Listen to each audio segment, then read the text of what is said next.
guess I don't. Oh, I do. Here it is. It's basically the monk ability to fall a distance without taking damage. I'll turn it on.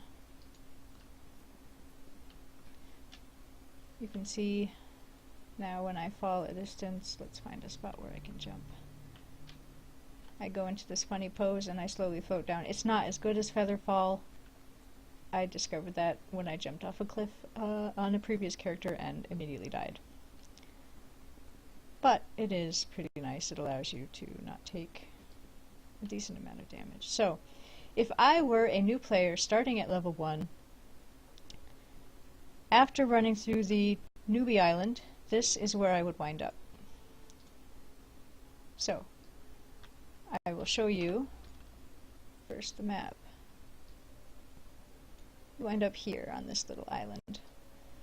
Now, inventory in this game, you can see, is a bit of a pain, and the more you play, the more loot you collect. And not just loot, there are a ton of tokens and collectibles and just random things, crafting pieces. So bags become super important, and they work on specific items. So basically you just run down these docks and you get to this guy here. You can see he's got the chalice over his head that says he has a quest for me. So we'll take his quest. And he gives me a bag. Now the easiest thing to do is to open up the bag and move it out of the text. Click Auto Gather. There's nothing in here to gather yet, so that doesn't really matter. This bag will collect collectibles. I have yet to figure out what I think of those. They allow you to pick up some kind of interesting stuff like potions, and you can get some ammunition if you're, using a crossbow or something along those lines. And collect enough of them and you can get the augments to fill out, where was that thing? The bracers. Eventually I'd be able to collect enough of them to get something to put in there. Then we talk to this guy, take his quest, and he gives me a gem bag. Double click it, auto gather. Gems, for the most part, are fairly useless. They're just vendor trash. If they go into your collectible bag, they're vendor trash, so you don't need to worry about doing anything with them. Then we'll go straight up this way, and we'll talk to this guy here. He gives a tiny ingredients bag. Double click. There is one more bag we can get, so I'll just run to that really quickly. You zone back into this zone and come down this way. We're basically going right here to the 12 enclave. I went a little bit too far north, so correct that. I'm keeping my map open, so if anyone wants to start playing as a new player, you can kind of see more easily than watching me run through an unfamiliar town. To the 12.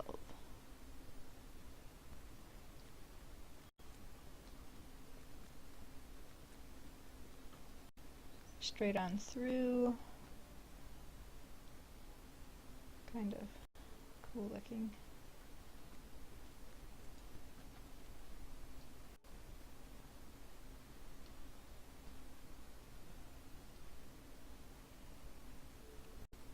And zone into this building here.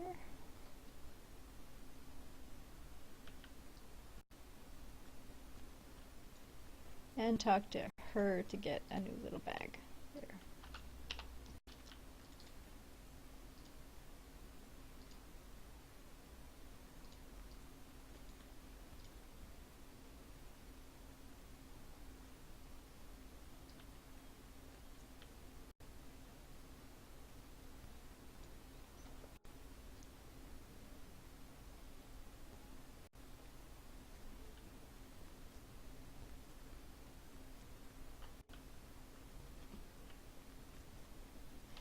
So I mentioned this a little bit earlier, but one of the things that I do really like about Dungeons & Dragons Online is the just amazing amount of character customization there is in terms of builds. You have, well, it's probably better if I open this. First, you have this window, the enhancement window, which I showed you before. You have your racial enhancement tree. You have 3 class enhancement trees. Every class has 3. There's this one, the Harper Agent. That's why I chose Lawful Good in the beginning. Is available to everyone who's a VIP player. I believe you can also purchase it in the store. But it provides another amount of customization.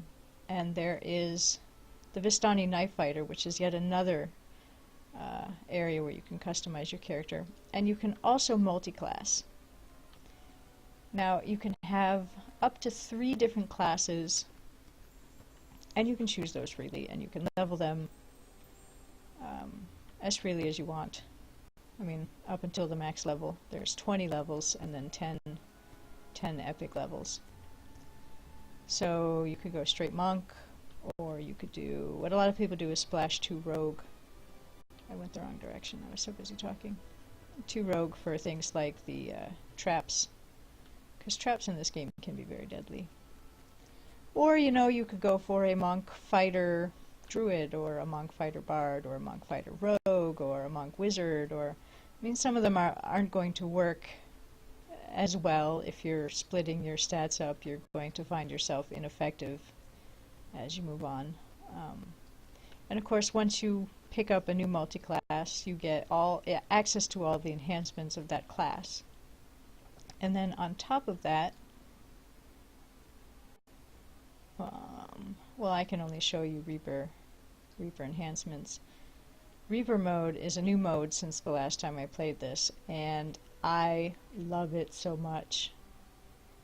It also opens up a lot of ways you can customize that only works in Reaper mode.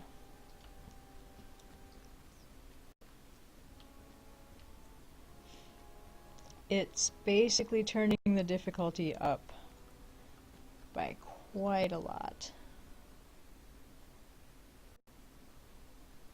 Your healing goes down, your self-healing goes down by quite a bit. They're trying to encourage partying with this mode.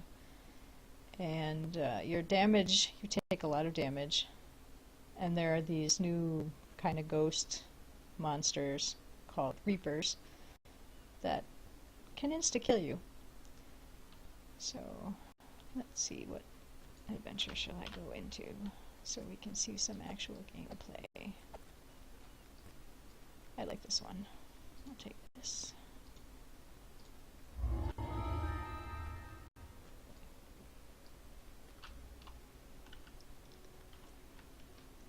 It's an instance dungeon game, so you take your quest from your NPC, as I just did, and you go to the dungeon entrance and you select the difficulty.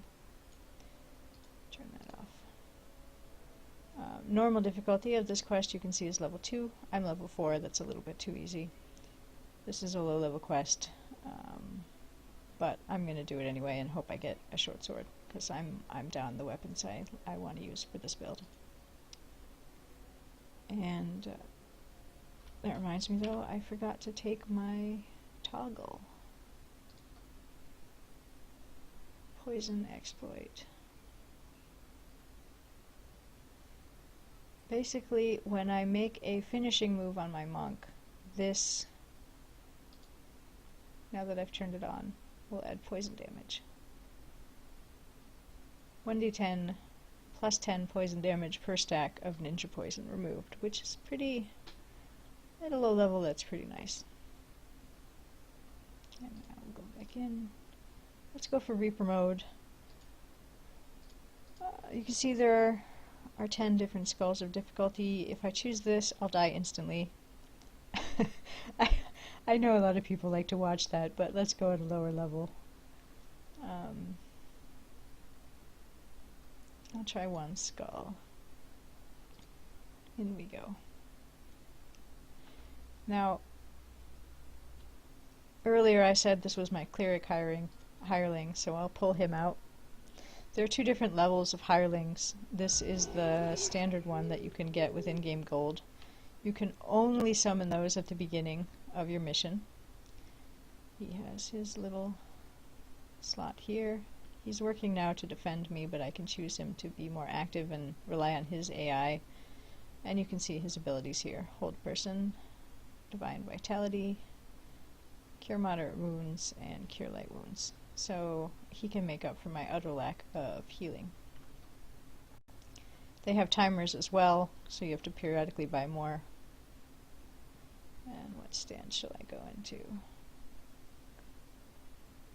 I think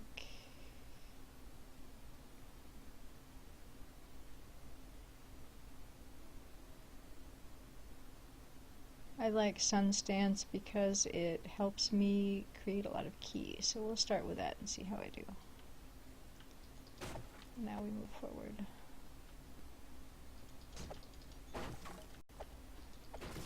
The scurrying feet of kobolds can be heard nearby. It's likely you will encounter several of them in the next room. You should proceed with caution. Oh, I should be hiding, but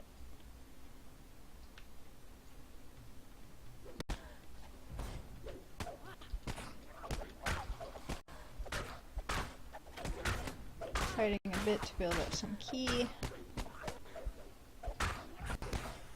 And hopefully I won't die.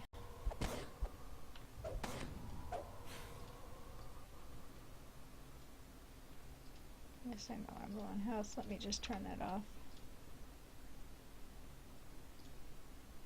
Gameplay.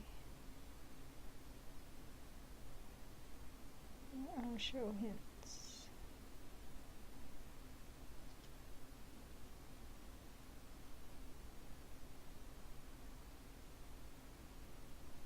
Here we go, don't show hints. Now, one thing that is often missed, so I'll take a moment to talk about that, is quest and rewards based on class. This one, I'm not quite sure to do about what to do with it as a monk who is working on short swords, because if I toggle it on, which it is by default, the game is going to give me items that are largely based upon the class that I've got. So it will give me robes, or outfits rather, that's what the monk wears. It will give me hand wraps, it will give me commas, it will give me, you know, various things of that sort that the monk class generally uses. I'm wanting short swords though, which I'm not going to get with this checked on. If I turn it off, however, I'm going to get just a random grab bag from all of the classes in the game. So I will leave it toggled on for now because I'm going to definitely want some better armor. And I have a whole bunch of empty slots here. So we'll leave that on and hope that the chest RNG is kind to me today. And gives me another short sword. Here we go. I'll send in my little minion. I'm very bad at this. I forgot to hide again.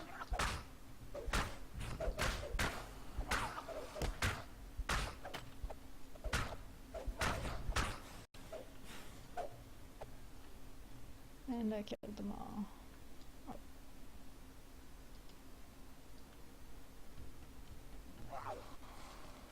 He had the red eye because he can see me. In Reaper mode, oh I forgot I turned that on. These lost souls allow a spellcaster to click on them and regain spell points. Very nice, since this game uses a spell point system rather than a certain amount of memorized spells that you can cast, like the original D&D wizard. I can't get the hireling to click on it. Oh, I did. We got some useless points. If I felt like it, I could go through here and skip a large portion of the dungeon, but I don't. Let's just move on.